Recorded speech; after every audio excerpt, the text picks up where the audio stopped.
জনগণের অধিকারের চৌকিদারি করা, পাহারাদারি করা আমাদের দায়িত্ব। জনগণের অধিকার লঙ্ঘিত হয় না বিরোধী দলদের দ্বারা, লঙ্ঘিত হয় সরকারের দ্বারা। সরকার যদি কোনো জায়গায় জনগণের অধিকার লঙ্ঘন করে, সেই জায়গায় ইতিবাচকভাবেই আমরা ধরিয়ে দিয়ে সহযোগিতা করব। আমাদের সহযোগিতা যদি সরকার গ্রহণ করে, আমরা সরকারকে ধন্যবাদ দেব। যদি আমরা সহযোগিতা করার চেষ্টা করার পর সরকার আমাদের সহযোগিতা গ্রহণ না করে, সংশোধন না হয়, মানুষের অধিকার এবং ক্ষতি করতেই থাকে, অধিকার কেড়ে নিয়ে, আমরা তখন প্রতিবাদ করব এবং প্রয়োজনে আমরা প্রতিরোধ করব। এটি আমাদের নৈতিক দায়িত্ব। এজন্যই আপনারা আমাদেরকে ভোট দিয়েছেন। আপনাদের এই ভোটের আমানত, এই অঙ্গীকার রক্ষা করা আমাদের জন্য ওয়াজিব। আমরা তা লঙ্ঘন করতে পারবো না। ইতিমধ্যে জাতীয় জীবনে কিছু সমস্যা সৃষ্টি হয়েছে। যে জুলাই আজকের এই পরিবেশ আমাদেরকে দিল, যেই জুলাই 2026 সালের 12 ফেব্রুয়ারির নির্বাচন এনে দিল, সেই জুলাই একসাথে দুটো নির্বাচন দিয়েছিল। একটি সংসদ নির্বাচন আর একটা গণভোটে নির্বাচন। দুই নির্বাচনে আপনারা আপনাদের মূল্যবান রায় প্রদান করেছেন। প্রথমটিতে যেমনভাবেই হোক একটি দল তারা সংখ্যাগরিষ্ঠতা অর্জন করেছেন এবং সংখ্যাগরিষ্ঠতা অর্জন করার পরে তারা সরকার গঠন করেছেন। এখানে তারা বলছেন তাদেরকে 51% মানুষ ভোট দিয়েছে, কিন্তু গণভোটে সংস্কারের পক্ষে সংবিধানের যে সমস্ত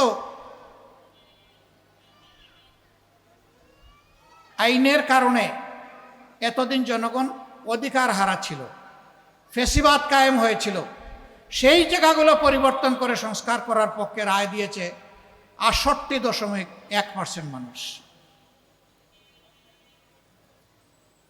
এই গণভোটের গণরায় ইতিমধ্যেই সরকারি দল অস্বীকার করেছেন। আপনারা দেখেছেন সংসদে আপনাদের হয়ে আমি দাঁড়িয়েছিলাম, পয়েন্ট অফ অর্ডারে দাঁড়িয়ে জনগণের হয়ে আমি কথা বলেছি।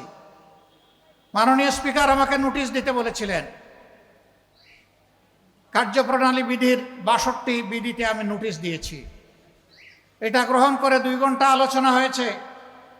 আমরা আশা করেছিলাম, আমি যেমন গণভোটে হা ভোট চেয়েছি, জনাব তারেক রহমান তিনিও কিন্তু গণভোটে হা ভোট চেয়েছেন। গণভোটের এই দাবিটি আমরা বলার আগে তাদের নেতা সালাউদ্দিন আহমদ প্রথমে দাবি জানিয়েছেন যে গণভোটের মাধ্যমে এই সংস্কারের রায়কে আইনি বৈধতা দিতে হবে। আমরা সমর্থন করেছি। ভোটের দিন পর্যন্ত আমাদের অবস্থান ছিল এক, এখন যারা সরকারি দল, এখন যারা বিরোধী দল, কিন্তু ভোটের রেজাল্ট হওয়ার পরে তারা বদলে গেছেন। যখনই তারা 2/3 সংখ্যাগরিষ্ঠতা যেভাবেই হোক, যে মেকানিজমে হোক তারা লাভ করেছেন, এরপরেই তারা অতীতের সমস্ত ওয়াদা ভুলে গেছেন। তারা তাদের দলীয় 31 দফা ইশতেহারের কথা বলেন, সংস্কারের কথা বলেন। ওই দফার প্রথম দফা হচ্ছে তারা যদি সরকার গঠন করেন, তাহলে তারা একটা সংস্কার কমিশন গঠন করে সংবিধানে ওই সমস্ত ধারাগুলোকে সংস্কার করবেন যে ধারাগুলো অতীতে সরকারকে ফ্যাসিবাদী বানিয়েছে। আমরা এখন যখন সংস্কারের কথা বলি, সরকারি দল তখন বলে সংবিধানে তো কোনো সংস্কারের কথা নেই। তো সংবিধানে যদি সংস্কারের কথা নাই, তাহলে সেদিন আপনাদের 31 দফায় আপনারা লিখেছিলেন কিভাবে? যদি নাই তাইলে আপনারা গণভোট চাইলেন কেন? যদি নাই তাহলে হা ভোটে জনগণকে আহ্বান জানালেন কেন? এই সবগুলো হচ্ছে দ্বিচারিতা, নিজেদের দেওয়া ওয়াদার বিরুদ্ধে অবস্থান এবং জনগণের রায়কে অস্বীকার, অগ্রাহ্য এবং অপমান করা।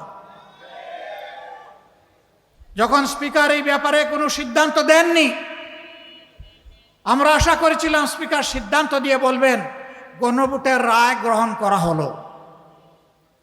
তিনি এইটা না বলে বললেন যে এই আলোচনা এখানে সমাপ্ত হলো, যেটাকে সংসদীয় ভাষায় বলে টক আউট।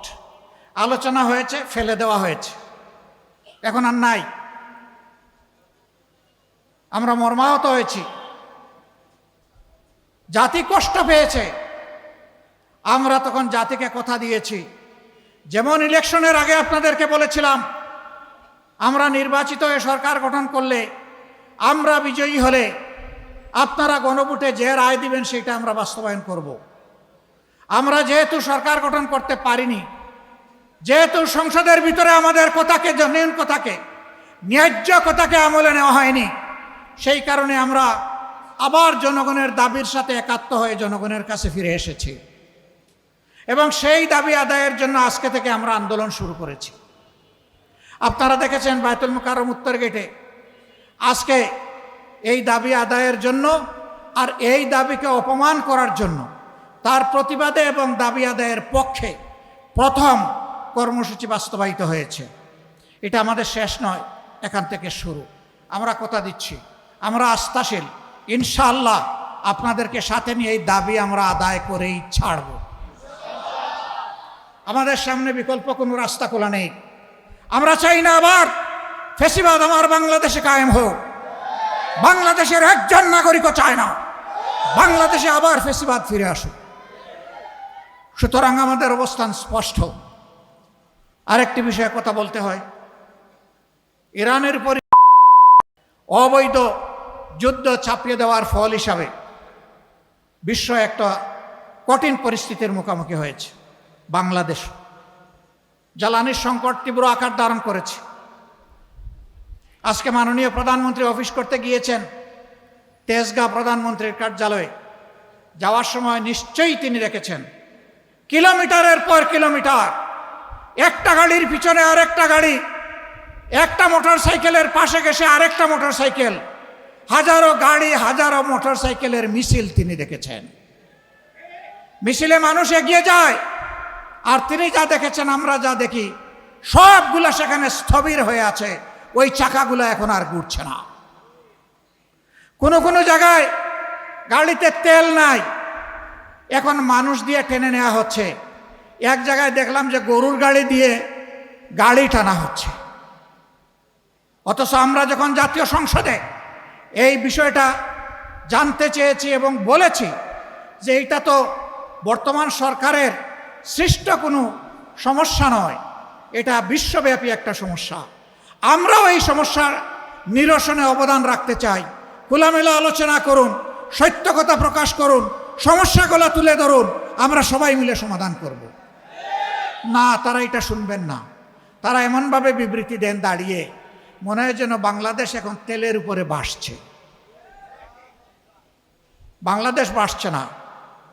কিছু লোক যারা বিভিন্ন যুগে এবং এখনো সরকারকে তেল মারে, তারাই আসলে তেলের সংকটটা দেখতে দিচ্ছে না।